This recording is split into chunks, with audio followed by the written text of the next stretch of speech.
Hello everyone, thank you for joining us today. My name is Pierre-Marie Boutancourt. I'm the head of medical writing at Eclevar. For those who don't know, Eclevar is a clinical research organization. We mainly support medical device manufacturers in the MDR transition. We do CER, PMCF, gap analysis, response to notified body, but also clinical investigation. So today's webinar is about how to avoid rejection of your CR by the notified body. So we do not pretend to be able to deliver a perfect guideline for the writing of CR, but in our experiences, there are some common mistakes that are made by manufacturers that could easily be avoided, saving time and money. I'll leave you in the hand of our CR specialist, Oscar Garza Villarreal. Today's presentation will be available on our website under the form of a white paper later. If you have any questions during the presentation, please put them in the Q&A section. We'll try to answer them at the end of the webinar.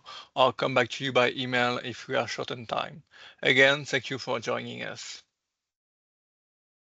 Oscar? Yes.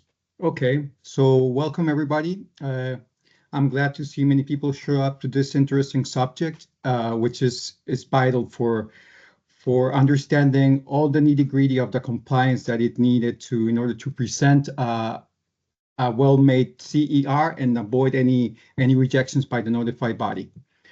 So let me start with this little saying. It is said that prevention is the most effective remedy.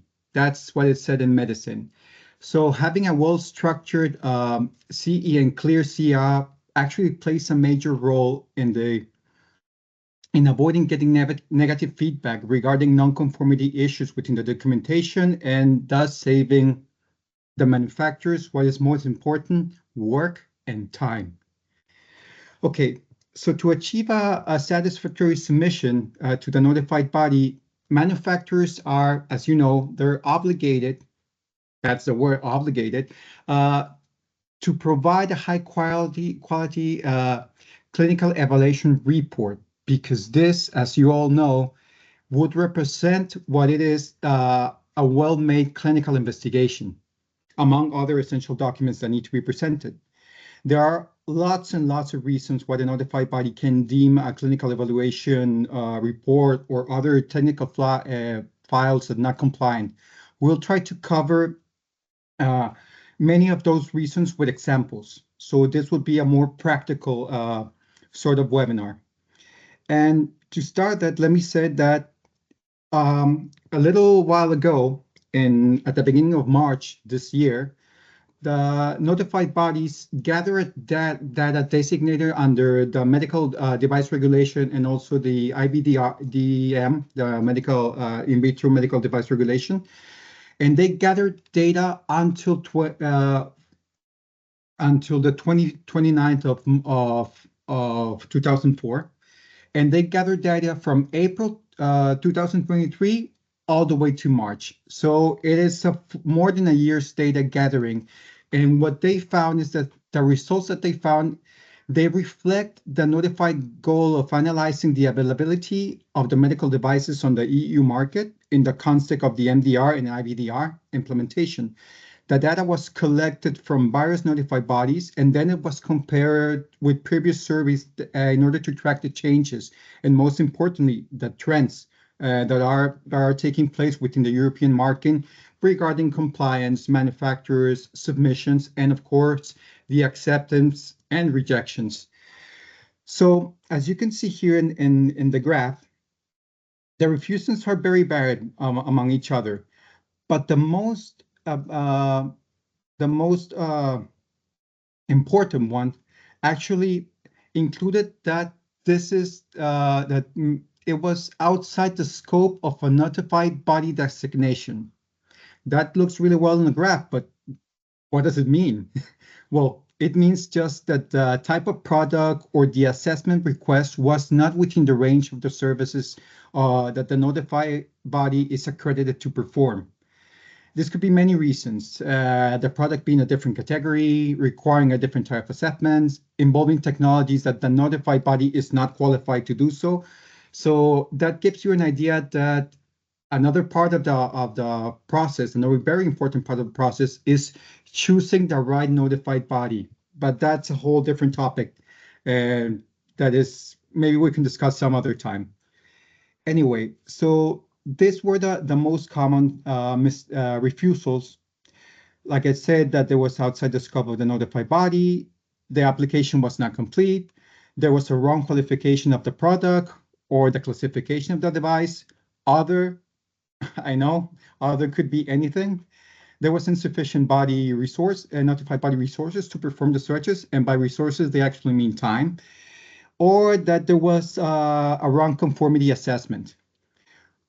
On the other hand, on our experience, we have discovered that the most common identified mistakes were non-compliant claims.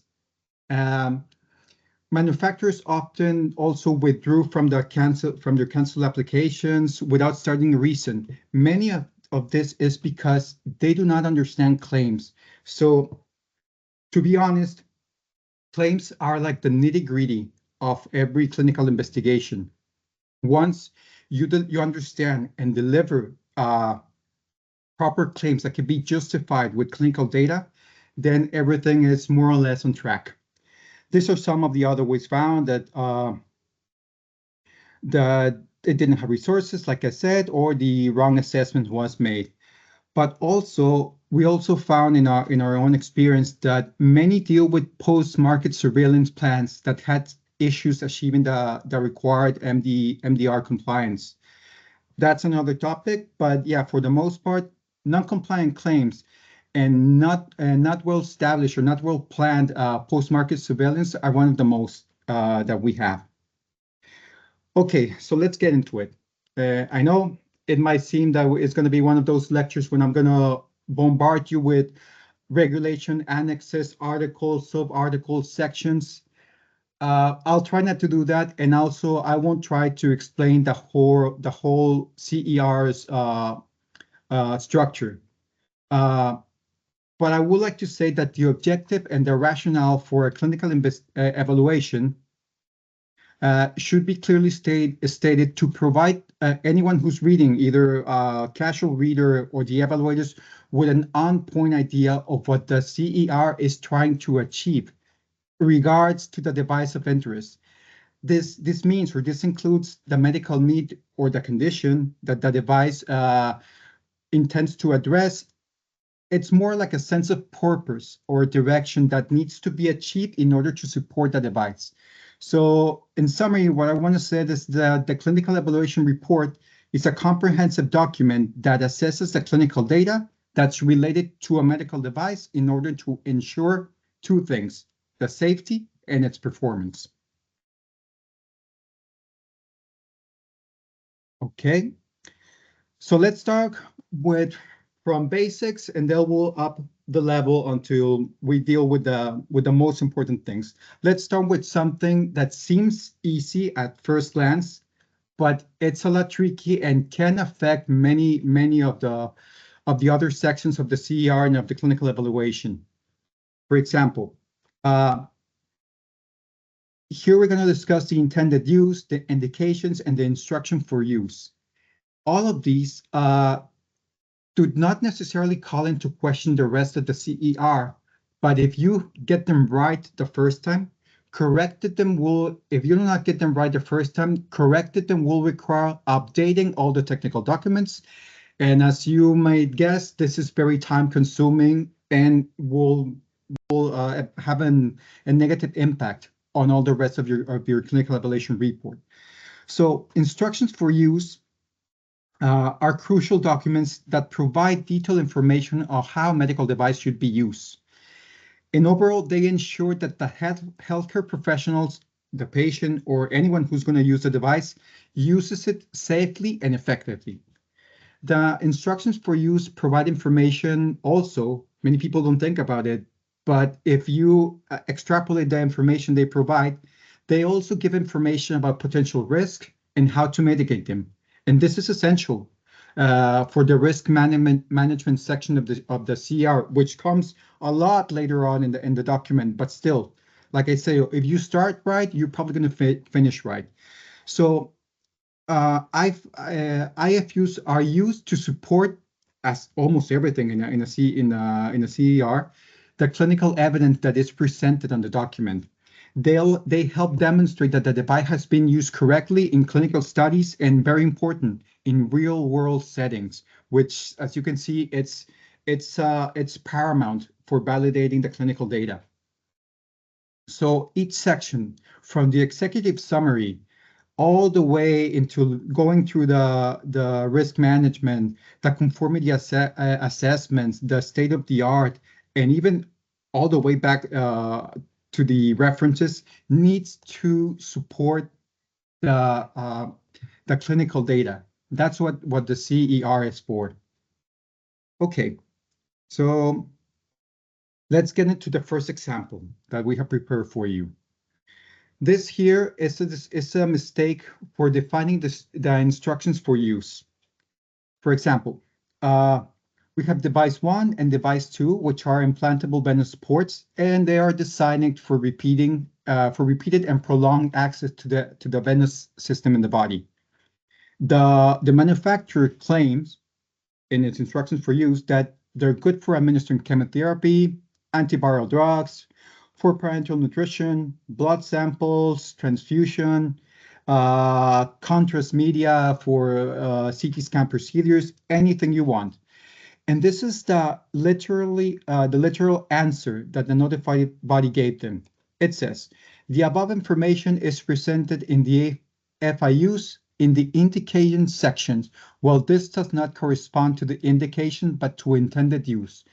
So, okay, right from the start, we can clearly address that the manufacturer doesn't really understand what the instructions for use are, nor what the intent use is.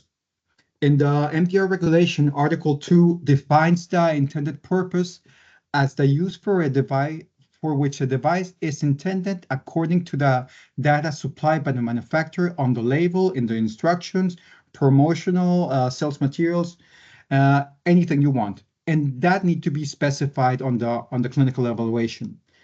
Then again, Article 51 discusses that the indications for a medical device refer to the clinical condition that the device is intended to diagnose, prevent, treat, alleviate, compensate, replace, modify, whatever you want. But it is important to distinguish from the intended purpose, which describes the effect of the device. I'm asking you, in any of these instructions, do you see the condition or the clinical condition mentioned? Not at all. We're seeing what the manufacturer thinks it should be saying. He's talking about versatility of its products, but it's not actually addressing the indications. So this is a minor mistake that right from the start will compromise the structure of the CER all the way to the end of it. In Annex 1, Chapter 3 of the MDR, there are some general requirements for the instruction for use for medical devices, but it's somehow unclear. They just said that the manufacturer needs to inform the user the device intended purpose, proper use, and any precautions to be taken. But this remains somehow vague. So let's try to explain this more with a little example. As I say here, the mistake that the notified body highlighted is in the indication sections actually was describing the intended use. So this means that the FIUs were not correctly distinguishing between the general purpose of the device, which is the intended use, and the specific medical conditions or any scenarios in which it is used. So to correct this, the FIUs should address the following. They should they need to really clearly define the intended use in its own section, and they should explain or outline the general purpose as described. but one of the most important things, they need to specify the medical indications, each of one separately, in order to detail the specific conditions or the clinical scenarios where the device is supposed to take action or where it's recommended. I hope you see the difference. Let's go to another example. This is also in the beginning, which is defining the contraindications. In this example, the manufacturer didn't understand that contraindications refer to specific situations or conditions in which the medical device should not be used because there is a risk that clearly outweighs any possible benefit. And this is something that MDR actually they minutiously look at it because it is directly related to for ensuring the patient's safety. So they say that it should be clearly outlined by the manufacturer. All of this you can find in Annex 1. You also, the MDCG provides guidance on the clinical evaluation, including a definition for contraindications as situations where the device might not be used for safety reasons. As you can see again, it gives you a guidance, yes, but it's also again somehow vague. So in this example, the notified body has identified a critical issue regarding the clarity and completeness of the information provided both in the clinical evaluation report and the instructions for use. In this case, in the warnings and precautions, so as well as the contraindications section. So let's see. This is in this certain CER, they included this warning. Do not use medicinal products or solvents which are incompatible with the catheter material. Also, in the same CER, the manufacturers includes the contraindications that says when substances are used for treatment are incompatible with one of the materials of the device. This is also a contraindication, not to be used when this. And the notified body says that's all good and well, but there's a lack of specific information. You should establish, of course, not in the contraindications. We're not going to find all this substance in the labeling, but still they need to be addressed. So since the notified body identified a lack of specific information, there were specific substance or medicinal products that were incompatible with the materials, but they were not clearly identified in the CER nor in the IFIUs. So how we should address this issue? In this particular case about incompatible substances, the manufacturer needs to conduct a thorough review of the materials used in the device, identify any substances, and list them. Also, the information should be based on material compatibility studies, manufacturer's data, and all relevant literature. So this needs to be addressed.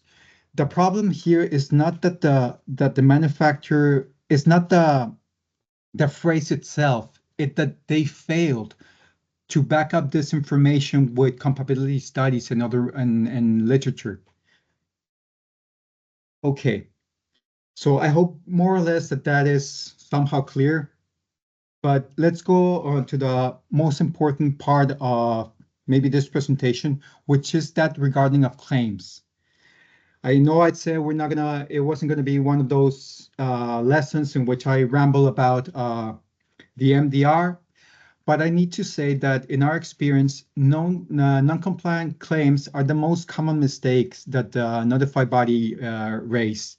This is mostly due to a change that occurred in the definition that occurred during the transition from the MDD to the MDR. Under the MDD, manufacturers, it was easier. I'm not saying it was easy, but it was easier. Manufacturers often only use qualitative descriptive claims, and they would practically accept it. However, the MDR regulation does not anymore accept this approach, and it is subjective and doesn't clearly tell what the dividing question does in terms of a clinical significance. So the regulation requires that all clinical claims to be objective with quantitative, not qualitative, quantitative parameters to clearly state that the threshold of the device, clinical safety and performance can be supported with clinical evidence. So therefore, this is imperative to understand that you cannot state any clinical claims if you don't have any clinical evidence that demonstrates that meeting those parameters set for clinical claims in the CER. So from now on, anytime you think about safety and clinical claims, you should think about clinical evidence, because that's what's going to give validity to your claims. Let's move a little bit forward. This is another mistake, but it concerns the definition of claims on clinical performance. Okay, so the notified body identified a key issue that relating to the distinction between clinical performance claims, the intended use, the technical performance in the clinical evaluation report. Then again, I'm going to use an example of a catheter-like device. And let's see, this is what the manufacturer understood as claims. So they said in the clinical performance that they provide vascular access, that allows transfusion of large molecules to be administered, that they can administer chemotherapy, antibiotics, anything from antiviral drugs, parenteral nutrition, that collection of blood samples, and that it could be used with any injectable solutions, and that were compatible also with the contrast for CT scans or MRI procedures. This is all well and good, but the section that they labeled as clinical performance in the CER included information that it's more pertinent to the intended use and the technical performance rather than the actual clinical performance. So to address this, we need to set clear the measurable objectives for a device and establish criteria for evaluating its performance, while at the same time providing conformity with the general safety and performance required. So in this example, the manufacturer failed to understand performance, which just means that they should work as they were designed for and advertised, and suitability, which means that the devices should be suitable for the intended purpose under normal conditions of use, which means that they should effectively serve the need of the patients or the users which they are designed for. Let us move forward. So let's discuss point by point why all these claims were mistaken. For example, vascular access. This describes a general function of the device. This is more of an intended use. Saying that it allows transfusions or another molecules to be administered is more of a technical capability. It's not a measure of clinical performance. That the device is able to provide the patient with antibiotics, drugs, etc. All of these are intended uses that they're describing what it's designed to do, but it doesn't provide any data to support it. And also, when they claim that almost any injectable solution and that are compatible with CT and MRI procedures, that is also again a technical performance characteristics that indicates the device compatibility with various solutions and imaging procedures, but it doesn't mention exactly, it doesn't give specifics. It just says with various solutions, but fails to mention them. So that actually fails to inform the user or the patient of a likely risk that is associated with the use of the device in line with the intended purpose. So suggesting uses for the device that are stated to form part of the intended purpose. So here, as you see, some of them are completely not wrong, but it's just misunderstood the meaning, and others simply are not supported. So how can we fix this? Okay, so to address this, I can say that the CER should clearly differentiate between intended use, clinical performance, and the technical performance. So Intended use describes the general purpose of the device. That is clear. What the device does. In this case, provide vascular access for various treatments, and it should mention the treatments. Technical performance. It actually need to describe the technical capabilities of the device. Okay, they did it quite well. They mentioned that there was compatibility with the CT and the MRI procedures, and that they administer large molecules, but they failed to explain exactly which procedures, which molecules. And regarding the clinical performance, this is the most important. The manufacturer should provide evidence on how the device performs in a clinical setting. And you're going to hate me for this because I'm going to be repeating this a lot of times during the presentation. But when you think about how a device performs, it should always be in clinical setting, and it should include evidence such as clinical study results, either from clinical trial or studies. That the point is they need to demonstrate the effectiveness and the safety in a real world use setting. Also, the clinical, in order to support your clinical performance, you need to provide with clinical outcomes. So they should state the specific clinical outcomes that are achieved, or they are obtained with the device. It could be the patient's improved health, reduced complications, enhanced treatment efficacy. All these are outcomes that could be measured. So when you think some claim, the claims should be supported by outcomes, especially if you think in terms of patient's health, reduce complications, or being giving the patient or the user something that enhances the efficacy of the treatment. Okay, let's go to another example. This is more, it's again of claims, but it's more focused on clinical safety. This is something that the GSPRs completely require, because they state that safety and effectiveness should be a must. This means that the devices must be safe, they should be effective, and they should not compromise the clinical condition or the safety of patients, users, or any other person who might be affected by the device. And they also the GSPRs state that there need to be a risk-benefit balance. This means that any risk associated with the use of the devices must be acceptable when weighted against the benefit to the patient. So any potential benefit of using the device should be outweighed with any potential risks.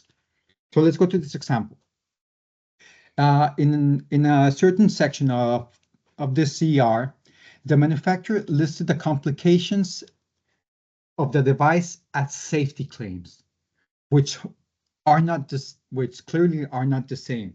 Nonetheless, this is a common mistake and quite impactful that the notified bodies identify as a non-compliant mistake. It can be corrected simply by understanding the proper definitions of each of one, and the difference that's between them. Sometimes safety might be misunderstood with complication, and stating that yes, we do not cause this, our device does not cause us that, is not exactly supporting a clinical claim.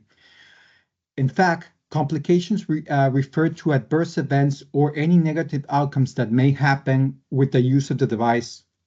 And there are essentially risks or circumstances, issues that need to be managed and mitigated. So in regards to the clinical safety claims, they're quite different.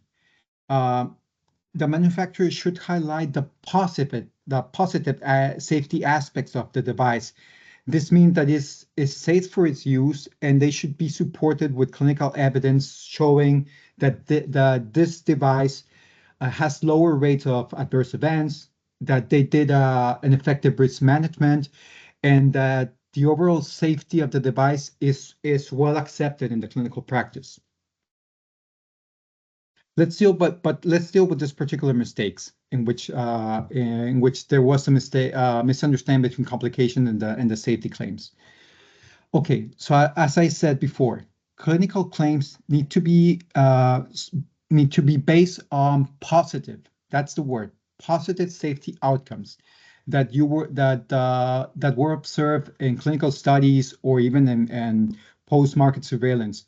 As I mentioned, it could be low incidence of device-related infections, could be the high success rate of procedures without any complications, or if you explain the effective mitigation of known risks for the specific condition the device is treating or attempting to treat. Of course, as always, I will not tire in saying this. Everything should be focused on providing supporting evidence. This may include data from clinical trials, real-world studies, post-market surveillance. All this should be used to support the safety, the safety claims, and the evidence should demonstrate that the device is safe, but it's safe according to its intended use. Of course, complications should be separated as a part of the risk management section. This is a structure issue in order to avoid confusions, and also the manufacturer should provide a detailed analysis of the potential risks. So what we're talking here, according to the EU MDR, is that the safety claims should be backed up with efficacy, showing that the device effectively delivers whatever they intend to deliver, in this case, chemotherapy, with a high success rate this is also the key. All this, but in target patient populations. Safety claim should mention the populations they're targeting in order to have a scope of why or not it is safe. And also safety, like I said, it refers to data that indicates a low rate of complication or adverse events. And also, a very important thing that the regulation mentions is that patient outcomes should be reflected. This means improvements such as could be infection rates or an enhanced quality of life. Of course, these claims would vary depending on what the device does and the disease or the condition it's used for. But there are many outcomes that can be measured either for safety or for performance. The literature will provide you with some of them depending on the nature of the device. And by clearly separating these sections and providing robust clinical evidence, the CER will be more accurate. Will reflect more accurate the device clinical performance, and as well as meeting the regulatory requirements for safety.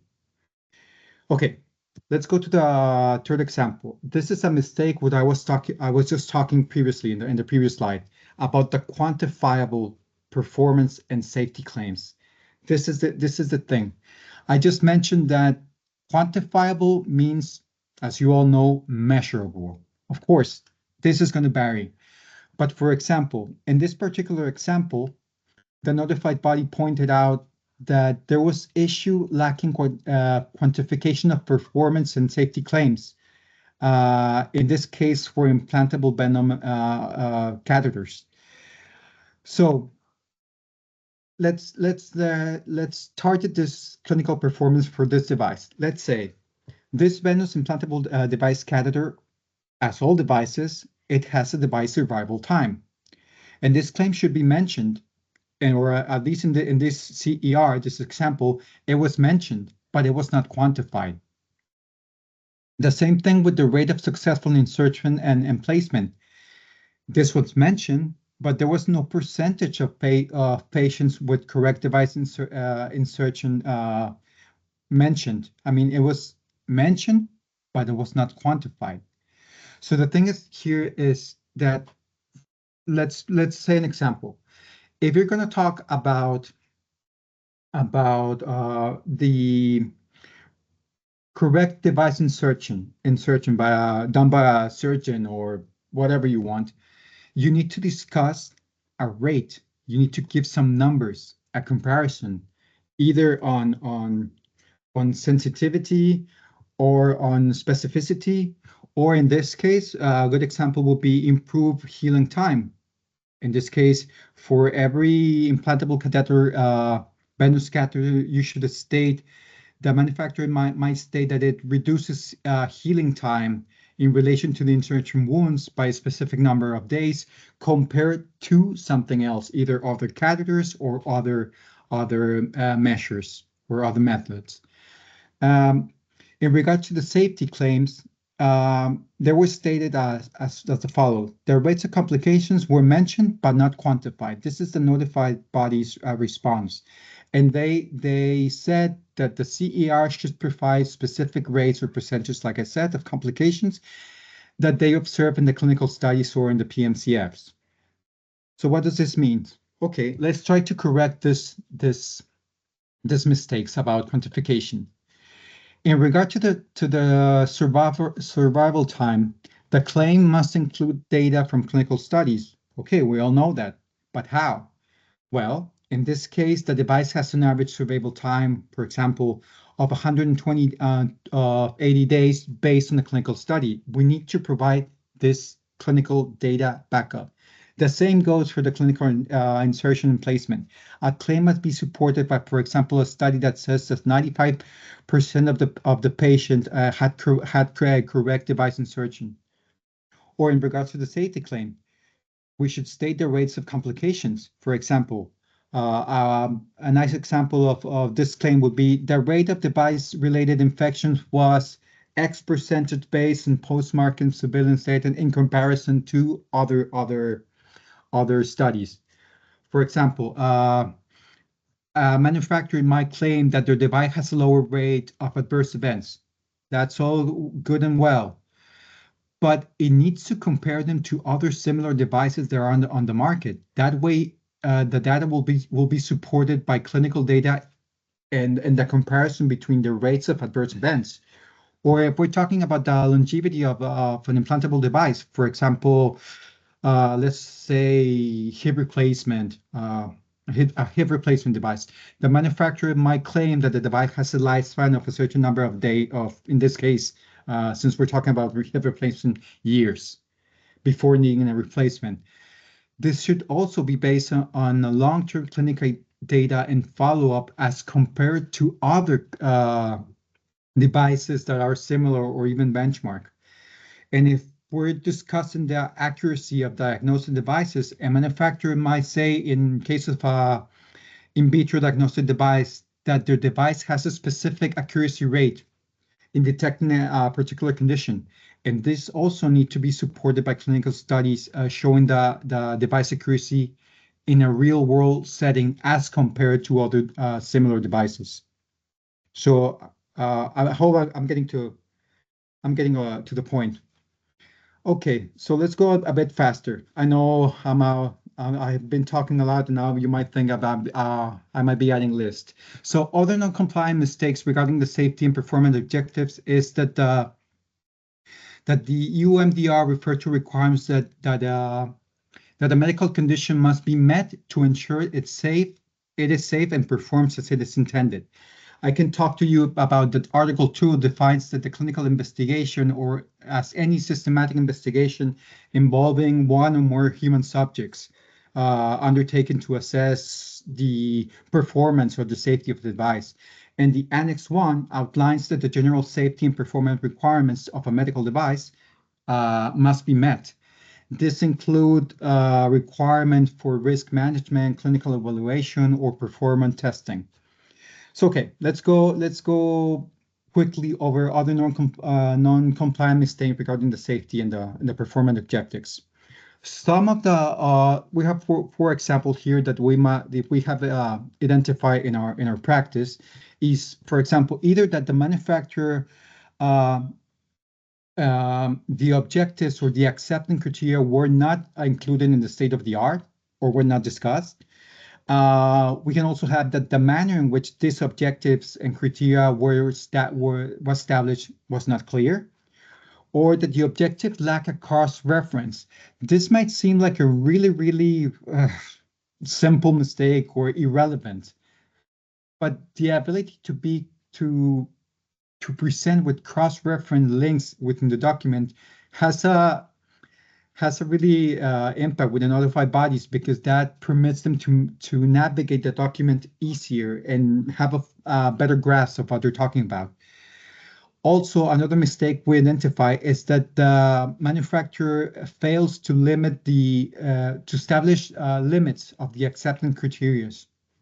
That's all this talks about the performance, the suitability, the safety and effectiveness, the risk-benefit balance.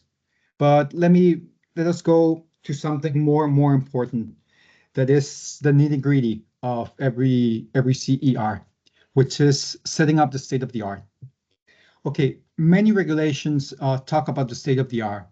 The METDEB revision 4 describes the state of the art as current knowledge in a corresponding medical field, such as applicable standards and guidance documents, or any information related to the medical condition that is supposed to be managed with the device, its natural course, the benchmark devices, and other medical alternatives that are available to the target population. The ISO just adds up that the state of the art embodies what is currently and generally accepted as good practice in technology, in medicine. It's free for interpretation. It's quite vague. What we need, the take-home message about the state of the art is that it does not mean, or it does not necessarily imply, that the most technologically advanced solution, but rather what is widely recognized as effective and as safe. So in the context of the CER, the state of the art story, many other people call it the state of the art as a story of the device itself, should flow logically. It should start with the current knowledge, move on to the competitor's landscape, and then establish the subject device as a state-of-the-art option. That is the purpose of the state-of-the-art, saying why your device should be considered as state-of-the-art.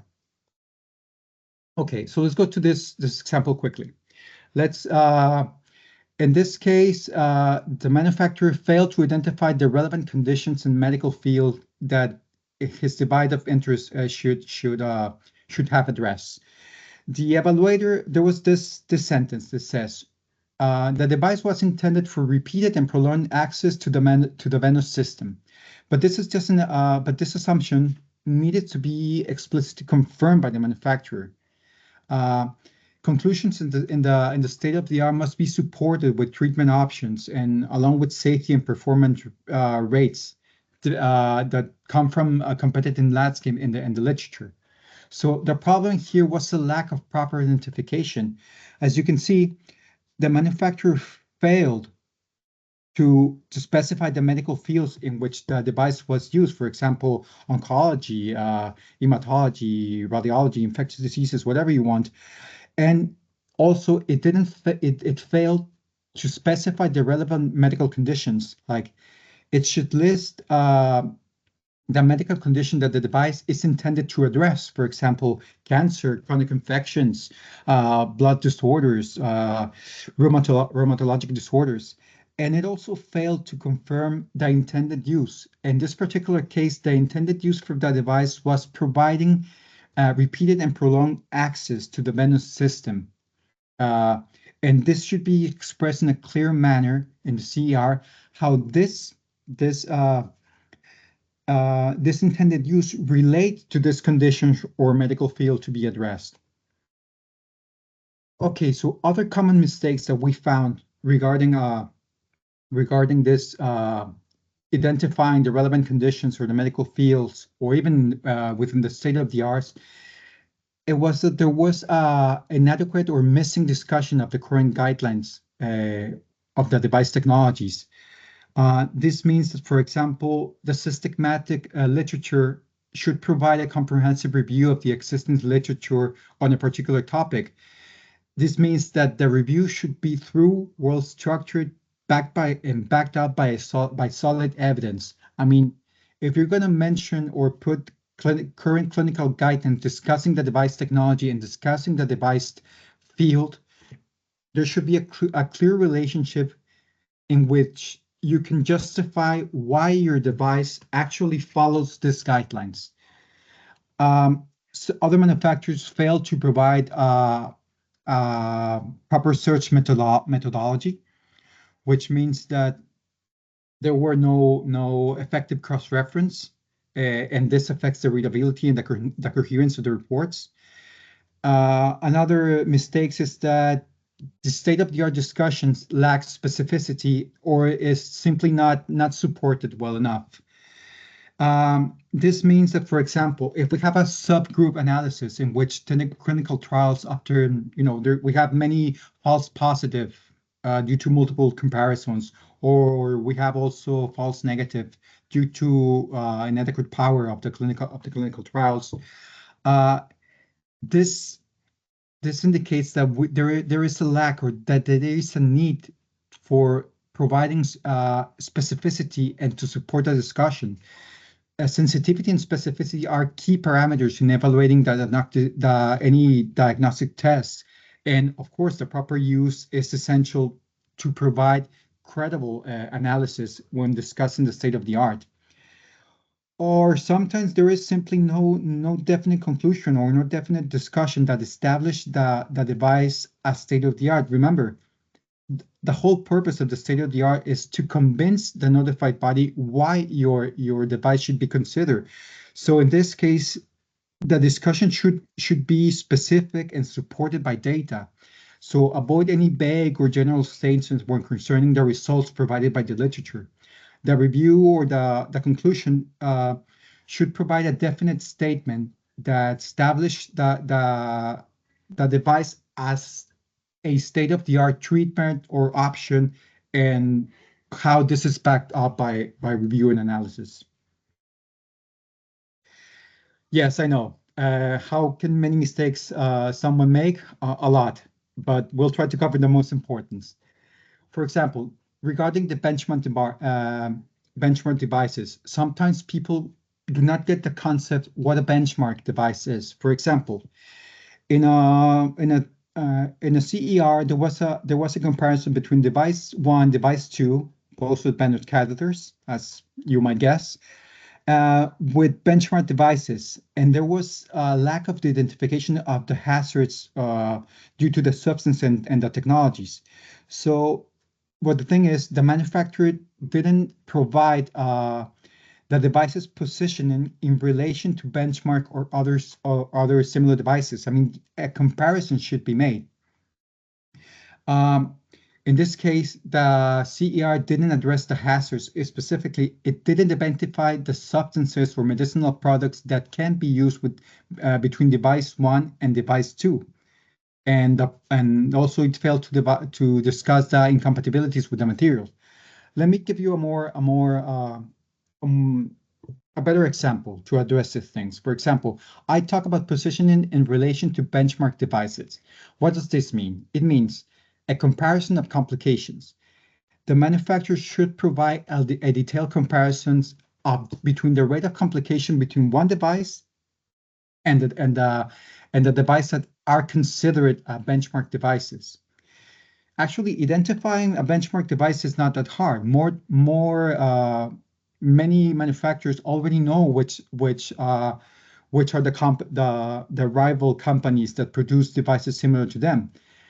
What they don't understand is that they need to provide a comparison with the complications.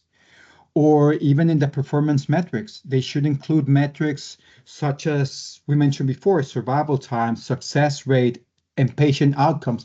And they need to compare their device with the benchmark or similar device they're opposing it to. For example, a nice statement will be device 1 and device 2 have a lower infection rate of 2% as compared to benchmark device, which have a 3%, and benchmark device 2, which has a, let's say, 4% based on the clinical study. This is what the benchmark device section should be specified for. to compare, not just list which are the similar devices, but how do they compare between each other? Okay. This is more of what I was talking to, the comparison of complications, hazard identifications. This should be addressed in the CER and the FIUs. For example, they should list any incompatible substances or differences between the devices, and list it as with an example, as I mentioned before.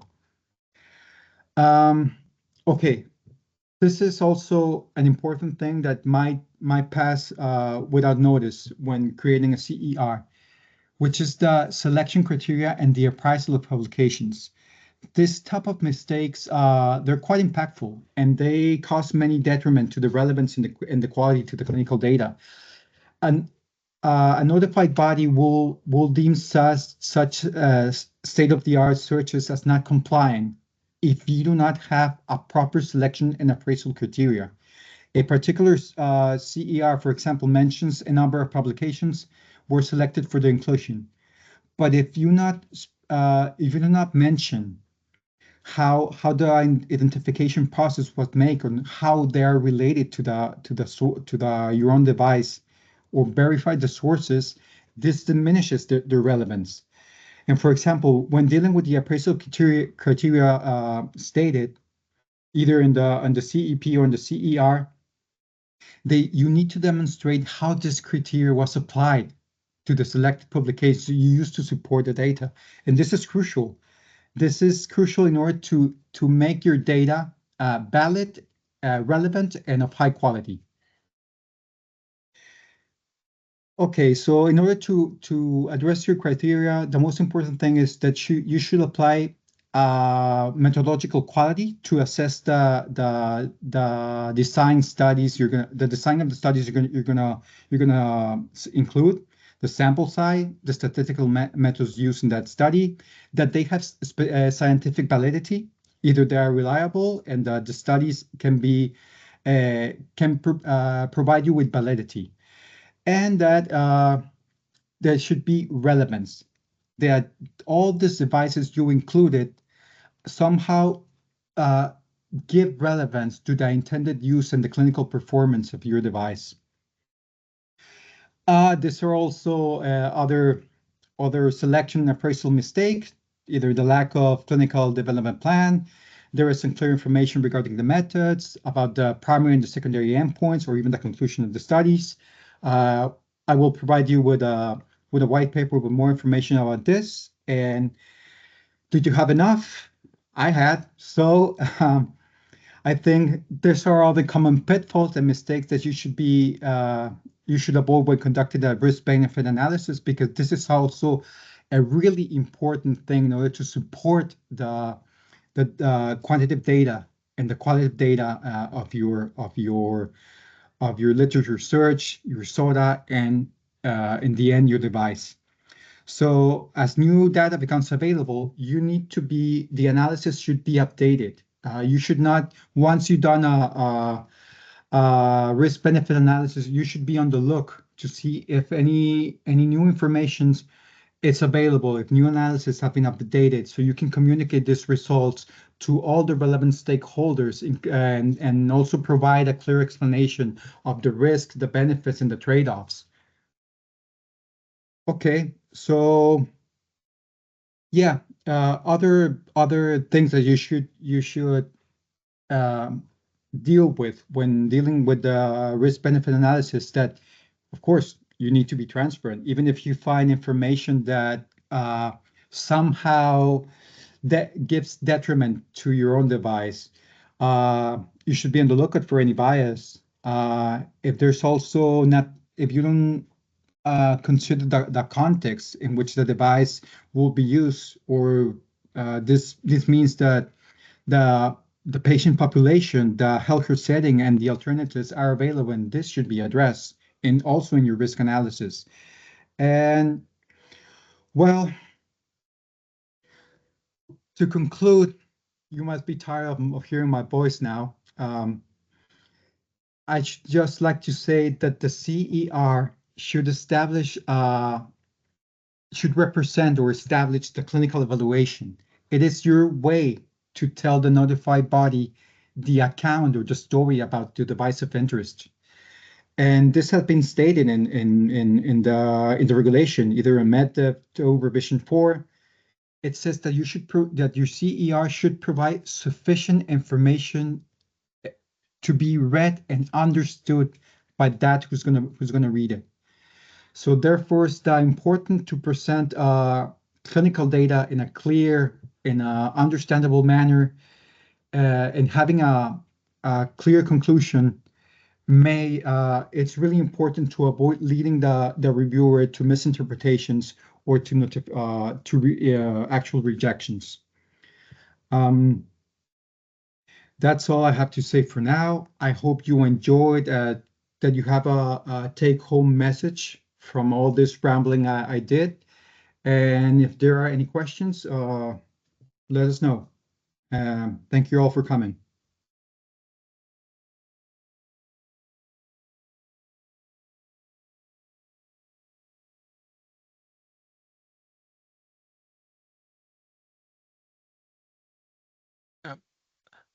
So there was no question in the chat, so we're gonna end this webinar.